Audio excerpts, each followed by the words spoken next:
जय श्री कृष्ण।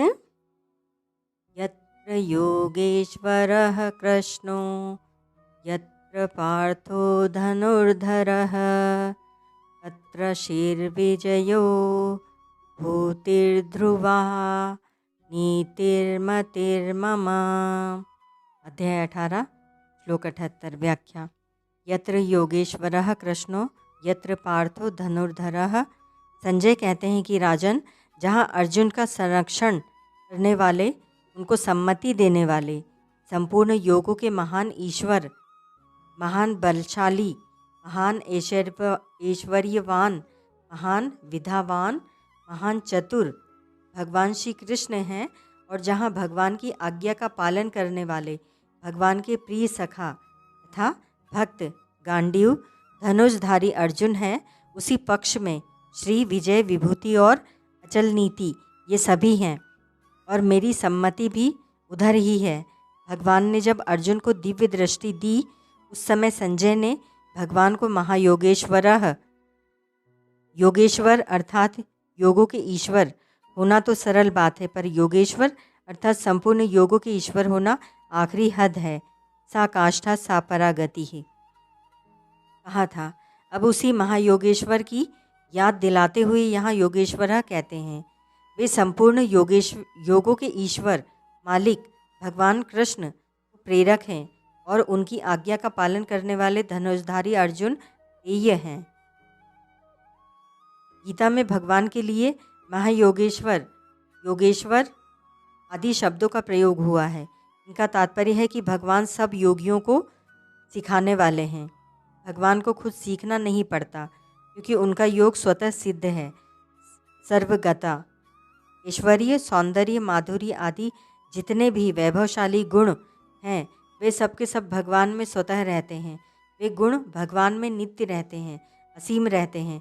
जैसे पिता का पिता फिर पिता का पिता, यह परंपरा अंत में जाकर परमपिता परमात्मा में समाप्त होती है। ऐसे ही जितने भी गुण हैं, उन सब की समाप्ति परमात्मा में ही होती है। पहले अध्याय में जब युद्ध की घोषणा का प्रसंग आया, तब कौरव पक्ष में सबसे पहले भीष्म जी ने शंख बजाया। भीष्म जी कौरव सेना के अधिपति थे, इसीलिए उनका शंख बजाना उचित ही था। परंतु भगवान श्री कृष्ण तो पांडव सेना में सारथी बने हुए थे, और सबसे पहले शंख बजाकर युद्ध की घोषणा करते हैं। लौकिक दृष्टि से देखा जाए तो सबसे पहले शंख बजाने का भगवान का कोई अधिकार नहीं दिखता, फिर भी वे शंख बजाते हैं। तो इससे सिद्ध होता है कि पांडव सेना में सबसे मुख्य भगवान श्री कृष्ण ही हैं, और दूसरे नंबर में अर्जुन है।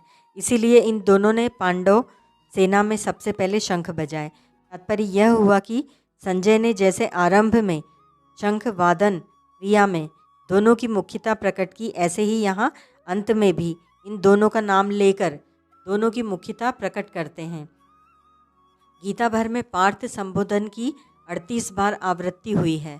अर्जुन के लिए इतनी संख्या में कोई संबोधन नहीं आया है। इससे मालूम होता है कि भगवान को पार्थ संबोधन ज़्यादा प्रिय लगता है। इसी रीति से अर्जुन को भी कृष्ण संबोधन ज़्यादा प्रिय लगता है। इसीलिए गीता में कृष्ण संबोधन की आवृत्ति 9 बार हुई है।